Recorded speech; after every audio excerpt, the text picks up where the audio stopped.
Hello बच्चों, आज आपण इथे बघा क्लास 7चा जो सायन्सचा लेसन आहे, lesson number 18 sound production of sound हा लेसन इथे बघणार आहोत। लेसन पूर्णपणे मी मराठीमध्ये इथे एक्सप्लेन करणार आहे। आपण अगोदर लेसन थोडंसं वाचणार आहोत, त्यानंतर आपण तो मराठीमध्ये इथे बघणार आहोत। ठीक आहे, तर स्टार्ट करूया। Sound production of sound, sound म्हणजे ध्वनी आणि प्रोडक्शन ऑफ साऊंड म्हणजे ध्वनीची निर्मिती। ठीक आहे, ध्वनी म्हणजे काय? आवाज, आवाज आणि आवाजाची निर्मिती। तर बघा, सम इव्हेंट्स आर गिवन बिलो। खाली आपल्याला काही घटना दिलेल्या आहेत। इथे बघा 10 पॉइंट्स दिलेले आहेत। या पॉइंट्समध्ये काही घटना आपल्याला दिलेल्या आहेत आणि put a tick mark in the box if you have experience the event. म्हणजे या घटनांचा आपण जर अनुभव घेतलेला असेल, तुम्ही अनुभव घेतलेला असेल तर तिथे टिक करा आणि त्या घटनेचा जर तुम्ही अनुभव घेतलेला नसेल, if not put a cross in the box, तर तुम्ही त्या बॉक्समध्ये क्रॉसची खूण करा। ठीक आहे, तर बघा पहिला आहे क्लॅप युअर हँड्स टुगेदर, म्हणजे दोन्ही हातांनी टाळी वाजवली। आता हे तर आपण प्रत्येकाने केलेलं आहे, त्यामुळे आपण इथे काय करणार आहोत? टिक करणार आहोत। ठीक आहे, दुसरा आहे प्लेड अ म्युझिकल इन्स्ट्रुमेंट। कोणताही एखादं संगीत वाद्य आपण वाजवलेलं असेल, हो की नाही, इथे टिक करणार आहोत। त्यानंतर ब्रस्ट अ फायर क्रॅकर, फटाका फोडलेला आहे। फटाका तर प्रत्येकाने फोडलेला आहे। ठीक आहे, मग आपण इथे पण टिक करणार आहोत।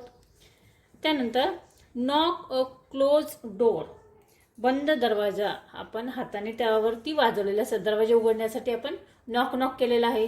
ठीक आहे ना, इथे आपण टिक करणार आहोत। पुढे whistle using the clap of a pen, म्हणजे पेनच्या टोपणाच्या सहाय्याने शिट्टी वाजवली। शाळेमध्ये असताना प्रत्येक मुलगा ही कृती नक्कीच करतो, म्हणजे whistle the using a cap of pen, पेनाच्या टोपणाने शिट्टी वाजवणे। ठीक आहे, पुढचं बघा place your palm on a mobile that is ringing. आपण मोबाईल वाजत असताना त्यावर हात ठेवला, ही कृती देखील केलेली आहे। त्यानंतर swung the clapper of the bell and the bell rang, म्हणजे एक घंटेचा टोल दिला आणि त्याचा नाद निर्माण झाला, म्हणजे बेल वाजवली आणि त्या बेलचा काय झाला की एक नाद निर्माण झाला। आपण स्कूलची बेल बघितलेली असेल, घंटा वाजवलेला असेल, किंवा मंदिरामध्ये घंटा वाजवल्यानंतर त्यानंतर एक नाद आपल्याला ऐकायला येतो। ठीक आहे, त्यानंतर पुढे आहे metal utensil fell down with a clatter, एखादं धातूचं भांड पडून त्याचा आवाज झाला। ठीक आहे, घरामध्ये कोणत्याही घरातील एखादं भांड, प्लेट, तांब्या, ग्लास काही आपल्या हातातनं पडलं तर त्याचा एक आवाज येतो। पातेलं जरी खाली पडलं तर त्याचा एक साऊंड आपल्याला परत येत असतो। ठीक आहे, ती कृती आपण इथे बघितलेली आहे। There was a thunder clap in the sky, म्हणजे आकाशात वीज कडाडली, ही देखील आपण बघितलेली आहे, आकाशात वीज कडाडलेली। आणि त्यानंतर last put your hand on a speaker which is प्रोडक्टिंग sound. आपण ज्यावेळेस आवाज येत आहे, ध्वनी चालू आहे, स्पीकरमधून आवाज येत असताना आपण स्पीकरवरती हात ठेवलेला आहे। ठीक आहे, आता यातील प्रत्येक कृती आपण बघितलेली आहे, केलेली आहे। पुढे बघा, it is the scene from the above examples that sound is generated due to a variety of events. म्हणजे काय, तर वरील या सर्व एक्झाम्पल्समधून आपल्या काय लक्षात येते की या विविध घटनांमुळे काय होतंय की आवाजाची निर्मिती होते, ध्वनीची निर्मिती होते। ध्वनीची निर्मिती म्हणजे काय, sound in generated due to a variety of events, वेगवेगळ्या प्रकारे आवाजाची निर्मिती होते। In some example sound was generated due to the vibration of an object, for example the bell or the string or diaphragm of a musical instrument। याच्यात आपल्याला काय लक्षात येतं की या वेगवेगळ्या उदाहरणामध्ये वस्तू कंप पावल्यामुळे, म्हणजे काय, थोडक्यात आपण जर घंटा वाजवली, बेल वाजवली, मंदिरातली घंटा वाजवल्यानंतर एक वेगळा असा ध्वनी, आपल्याला साऊंड असा आवाज येतो। ठीक आहे, म्हणजे कंप पावल्याचा आवाज येतो। त्यामध्ये बघा द बेल और the string of diaphragm on a musical instrument, while some examples like bursting a cracker, clapping a lightning strike, vibration are not actually felt. म्हणजे काय, तर या काही उदाहरणांमध्ये बघा वाद्याची तार किंवा पडदा फाटणे, वाजवणे, टाळी वाजवणे, वीज कडकडणे अशा काही उदाहरणांमध्ये कंपन प्रत्यक्ष जाणवत नाही. तर पण तेथेही कंपन निर्माण झालेले असते. आता फटाका वाजवताना आपल्याला कंपन झालंय असा आवाज येत नाही. बेल वाजल्यानंतर जसं आपल्याला एक वेळा साऊंड ऐकायला येतो, तसा फटाका वाजल्यानंतर, फटाका फोडल्यानंतर आपल्याला असा साऊंड येत नाही, पण तो तिथे झालेला असतो. ही जी सर्व कंपनी आहेत ही हवेतील जे रेणू असतात आणि त्यामुळे आपल्याला ध्वनी निर्माण झालेला दिसतो. However, vibration are produced by in those cases as well. All these vibrations are imparted to the molecules in the air and sound is produced. म्हणजे हवेतील जे रेणू असतात, या रेणूमुळे, मॉलिक्युल्स म्हणजे काय, रेणू, या रेणूंमुळे आणि हवेमध्ये काय होते की ध्वनीची निर्मिती झालेली असते. फॉर एक्झाम्पल इथे काय दिलंय बघा, you might have seen that when a stone is throne into a calm water of a lake, waves are generated and they reach up to a bank of the lake.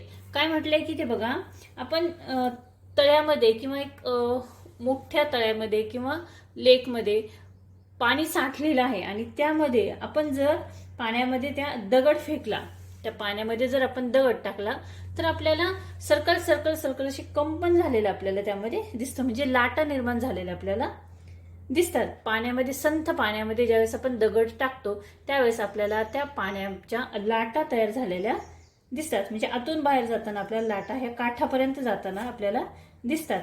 He G company जे असतात, म्हणजे हे vibration जे असतं हे याच पद्धतीनं आपल्याला ऐकू येत असतं. Vibrations reach our ears though the ear in a similar way and the sound is heard. हे जे व्हायब्रेशन असतं हे या पाण्यात दगड टाकल्यानंतर जसे आपल्याला लहरी तयार झालेल्या दिसतात, लाटा तयार झालेल्या असतात, त्याच पद्धतीने आपल्याला हे जे कंपन आहे ते आपल्याला जाणवत असते. त्यानंतर पुढे बघा, You have learned how sound is generated, how it reach us on traveling through some medium and is heard by us. You have also seen that vibration of an object is necessary for generation of sound. म्हणजे बघा, हा जो ध्वनी आहे तो कसा निर्माण होतो, म्हणजे साऊंड कसा निर्माण होतो, व एखाद्या माध्यमातून म्हणजे एखाद्या वस्तूतून दुसऱ्या वस्तूमध्ये आपल्या याच्यातून आपल्यापर्यंत पोहोचतो, तो आपल्याला ऐकू येतो. हे आपण मागच्या लेसनमध्ये बघितले, मागच्या इयरमध्ये बघितलेलं आहे, क्लास 6 मध्ये. आणि हा जर ध्वनी निर्माण होण्यासाठी, म्हणजे व्हायब्रेशन निर्माण होण्यासाठी वस्तूचे काय व्हायला पाहिजे, आपल्याला आवाज होण्यासाठी वस्तूचं आपल्याला व्हायब्रेशन होणं महत्वाचं असतं. आणि हे आपण त्यावेळेस बघितलेलं आहे. म्हणजे आवाज होण्यासाठी आपल्याला अगोदर व्हायब्रेशन होणं महत्वाचं असतं. हे आपण क्लास 6 मध्ये ते बघितलेलं आहे. काय म्हटलंय की here also that vibration is generated of sound. In the present lesson we will learn more about vibration, pitch, intensity and level of sound. आता या लेसन मध्ये आपण हे व्हायब्रेशन म्हणजे काय, अबाउट व्हायब्रेशन म्हणजे काय, कंपन म्हणजे काय, त्यानंतर intensity and level of sound, हे ध्वनीची उच्च निश्चितता आणि ध्वनीची तीव्रता, पातळी, या गोष्टी आपण या लेसन मध्ये इथे बघणार आहोत. ठीक आहे, पुढे बघूया. When the string of a musical instrument such as tanpura is plucked, the string can be seen to vibrate, but the two ends of vibrating string are still. काय म्हटले की तंबोऱ्यासारख्या तंतुवाद्यासाठी हे बघा, वीणा जो आहे, तंबोरा जो आहे, हे जे तंतुवाद्य जे असतं याची तार जर आपण छेडली तर आपल्याला व्हायब्रेशन झालेलं दिसतं, हो की नाही. आणि हे व्हायब्रेशन होत असताना तारेची दोन्ही टोके स्थिर असतात. दोन्ही साईडनी तारेची दोन्ही टोके कशी असतात, स्थिर असतात, एका ठिकाणी पॅक केलेली असतात. कंपन पावताना म्हणजे काय बघा, ॲज इट्स व्हायब्रेशन होत असताना the string moves to one side of a central position and come back to the central position. म्हणजे हे व्हायब्रेशन ज्यावेळेस होत असतात त्यावेळेस ती जी तार असती ती मध्य स्थितीतून, मीडियम स्थितीतून सेंट्रल पोझिशन पर्यंत. Moves one side central position and come back to the central position. म्हणजे मध्यस्थितीपासून एका बाजूला जाऊन पुन्हा मध्यस्थितीत येते. ज्या ठिकाणी आपण तार दाबलेला आहे इथून ती दुसऱ्या साईडला जाऊन परत दुसऱ्या साईडून परत तिथे त्यामध्ये येते. आणि यातूनच आपल्याला काय होतं की साऊंड निर्माण झालेला दिसतो. आणि हा जो साऊंड असतो या साऊंडला काय म्हणतात की this motion is string is repeated again and again at fix intervals. म्हणजे हा जो साऊंड निर्माण होतो हा साऊंड ठराविक वेळेनंतर कंटिन्युअसली तो निर्माण होत असतो. आणि या साऊंडला आपण पिरियडिक मोशन असे म्हणतो. Such motion is called periodic motion. Periodic motion याला मराठीमध्ये नियतकालिक गती असे म्हणतात. ठीक आहे. तर आपण हा जो लेसन आहे इथपर्यंत इथे बघितलेला आहे टर्निंग द इन्स्ट्रुमेंट पर्यंत. या लेसनचा पुढचा जो पार्ट आहे राहिलेला जो भाग आहे तो आपण सेकंड पार्टमध्ये इथे बघणार आहोत. तर आजचा जो व्हिडिओ आहे आपण साऊंड प्रोडक्शन ऑफ साऊंड हा लेसन इथे स्टार्ट केलेला आहे. आय होप तुम्हाला ह्याचा पार्ट फर्स्ट तुम्हाला नक्की समजलेला असेल. आपण इथे फक्त प्रस्तावनाच इथे बघितलेली आहे आणि या लेसनमध्ये अजून पुढे कोणकोणते टॉपिक आहेत ते आपण इथे बघणार आहोत. तर आजचा व्हिडिओ तुम्हाला कसा वाटला कमेंट्स करून नक्की कळवा.